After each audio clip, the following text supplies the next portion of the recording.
নমঃ শিবায়। আজকের বরদান ফার্স্ট সেবাধারী ভব। বিশ্লেষণ। বাচ্চাদের এখন বাপ সমান সেবার গতিকে অতি তীব্র করার কাজে ব্যস্ত থাকা উচিত। বাবার স্নেহের প্রত্যক্ষ স্বরূপ হল সেবার প্রতি স্নেহ।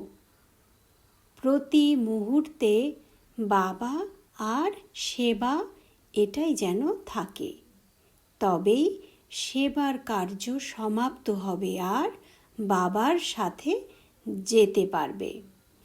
এখন এমন পাওয়ারফুল স্টেজ বানাও যাতে প্রতিটি আত্মাকে সুখ, শান্তি, পবিত্রতার শক্তি দিতে পারো। ওম নমঃ শিবায়।